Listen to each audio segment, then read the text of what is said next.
This is Mike with the 21 Report. I'm behind the scenes in Orlando, Florida for the 21 Convention 10-year anniversary event, sitting alongside Richard Nikoley. Richard, welcome back to the 21 Convention. Thanks, man. It's great to have you back. Yeah. And before we get into some questions about your talk and some other questions I have for you, you talked about cryptocurrencies. Right. Let's say a guy doesn't know anything about cryptocurrencies. Right. How would you explain it in layman's terms? Well, the first thing I do is I'd ask him if he's ever had a trading account, like TD Ameritrade, Fidelity, Schwab, any of those common trading platforms, Options Express, different things, and if he's had any experience in either trading those or simply just going in and buying. So if the person says, yeah, I have, it's basically the same thing, just a couple more hoops to jump through.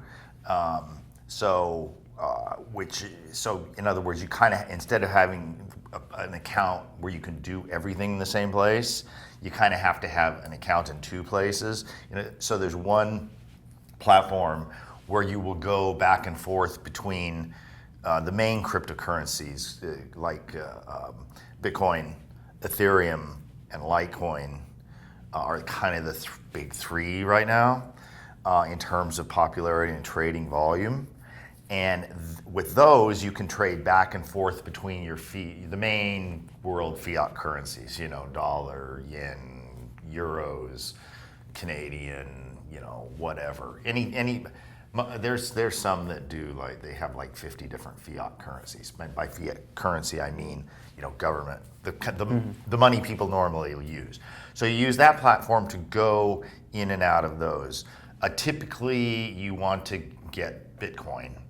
And then once you have that, then you transfer that over to a crypto-only exchange. And there's a bunch of those, which basically trade in Bitcoin against so the trading pairs are typically Bitcoin and there's about 1,000 coins out there. Most are garbage, stay away from most of them, right?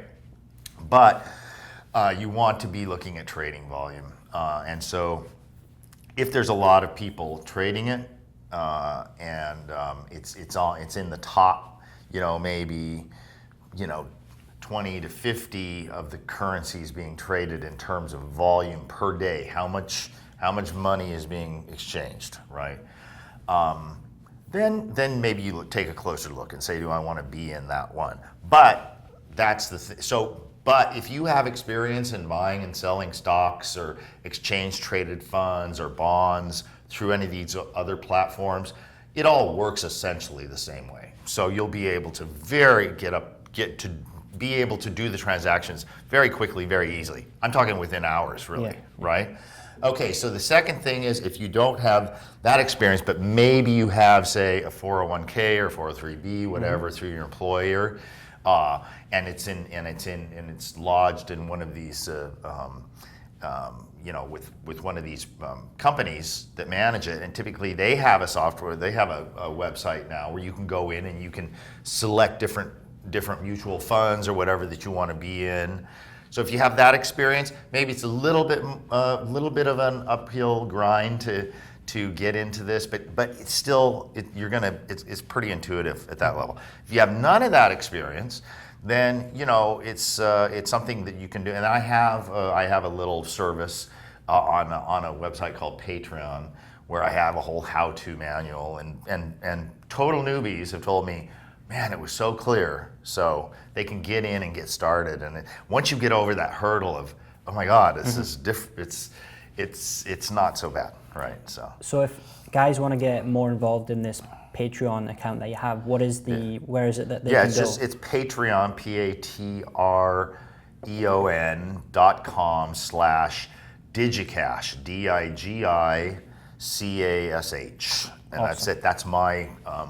It's a platform for people to go and create content. You can, and I create this sort of content, right? Brilliant. And it's $5 a month. So Perfect. just in full disclosure.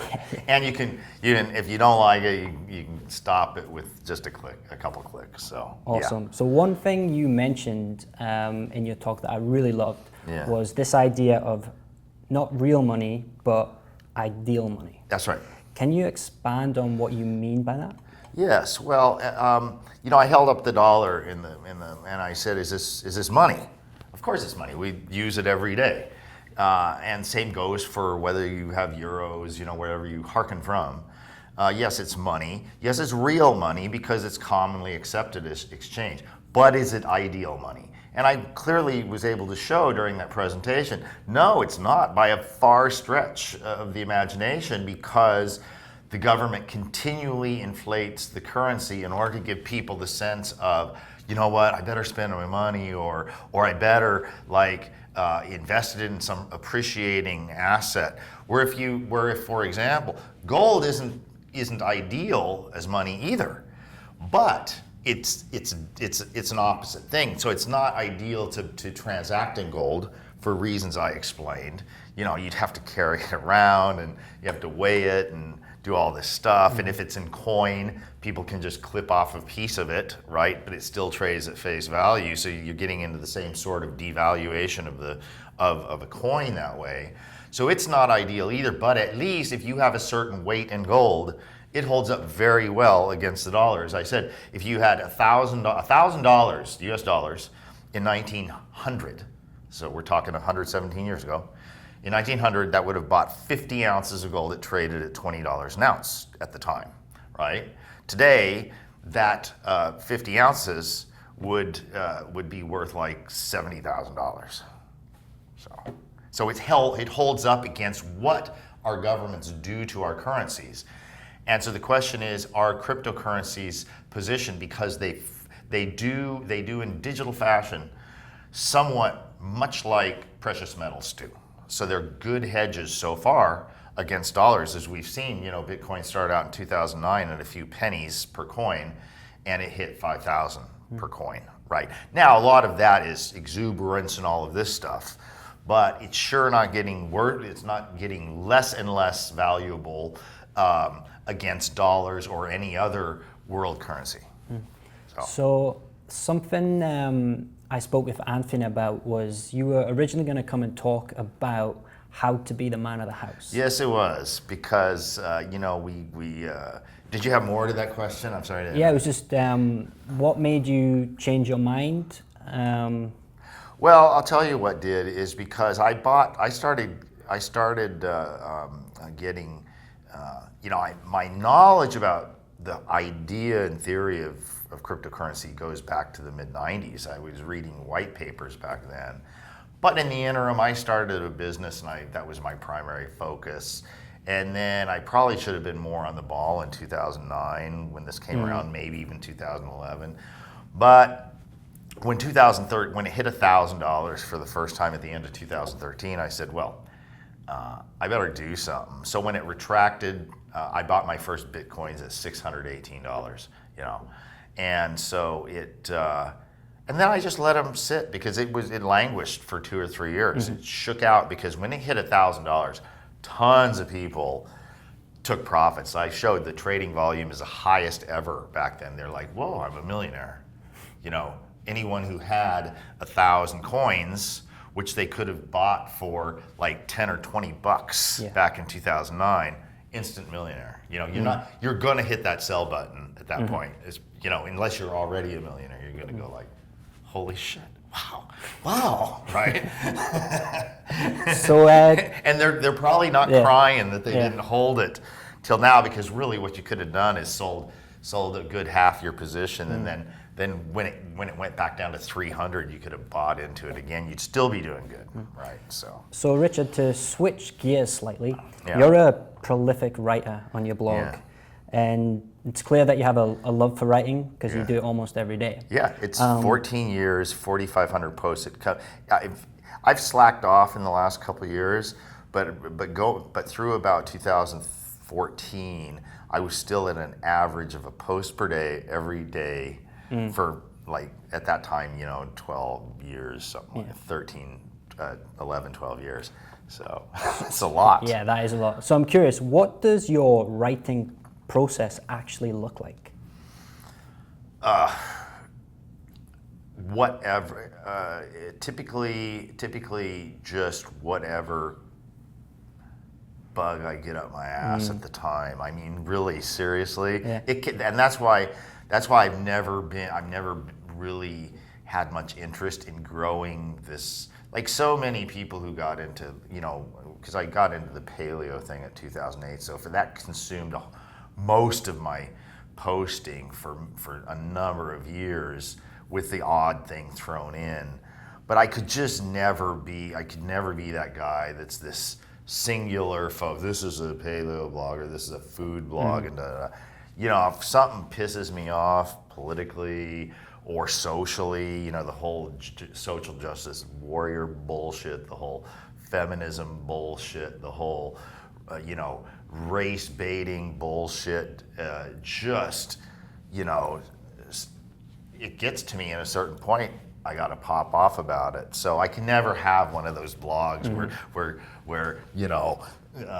soccer mom goes in every day and says, I have some. They're thick-skinned. I have a lot of women readers, but they're thick-skinned, right? Yeah. And they tend to be maybe perhaps a little bit older, a little bit wiser, have seen enough to realize how stupid they used to be, and that applies to men too. I'm not trying to be sexist in that regard. I can be sexist in other ways if you want. So Richard, this was your third time speaking at the 21 convention. I'm curious to know, how has the event changed from when you first spoke to this weekend's event? Well, it's Anthony has put it together, and I understand how his business model works. So that for him, this event basically sets the stage for how he interacts, through his other avenues, like his websites and videos and various. I don't know everything about it, but it does appear to have grown and have a much more enthusiastic following at convention time, right? Now, I haven't been that much aware or involved in all the online activity throughout the year, and seriously, I'm not a guy who came from either the, whatever it is, Pickup or Game or a Red Pill or anything like that. I'm peripherally familiar, but not really even enough to make distinctions between those three things, which I guess most of you dudes can. But what I do know is that when I first came and started and hearing some of these guys talk, about the dating scene and stuff like that, I realized that a lot of people have misconception about it. It's really, we were talking about this last night. It says it really doesn't. You could be here, a single guy, looking for how to do better with women. Really, what it is, though, to me, my impression is it's lessons in how to have self-confidence, to hold yourself correctly, not get trampled on and walked on, that you have needs too, and you have to see to those, or it's not going to work anyway, right? And so in that respect, it has wide application to a number of different things: business deals, relationships with other people in various levels, even family type stuff and everything. So yes, it's really I think it has a wider application, and so that probably gives Anthony many avenues towards expanding this brand as time goes on. Offshoot sort of thing. Yeah. That's really interesting to hear your perspective on that. Yeah. So, Richard, if people want to learn more about you, your writing, what you do, where's the best place they can go? Okay, well, freetheanimal.com. That's my original blog, started in 2003. Not that name, but it has the same database of content going all the way back. It's just all one word, freetheanimal.com. And from there, you can get to, my Facebook, Twitter, YouTube. I don't put up that many videos every once in a while. And it has a button for the Patreon, which is specifically about the cryptocurrency if you're interested in that. The blog is free, there's advertising. The Patreon, I should mention, is a $5 a month subscription, and it has no ads, no pop-ups, no upsells, no premium content. Everybody has access to everything, all content, all the time. And you can quit at any time you want, so that's it. So with that, you can watch Richard's talk first on 21university.com or by clicking the link beneath this video. Richard, thanks again for being here. Yeah. It's been great having you. It was great. This has been a great time. I was telling the guys this morning, I don't think I've ever been to a convention that's 4 days. Many 2 and 3 days. 4 days, man. It's a mindful. Yeah. It's a mindful. It's a lot to take in. Yes. So with that, this has been Mike with Richard Nikoley signing off for the 21 Report. Thank you.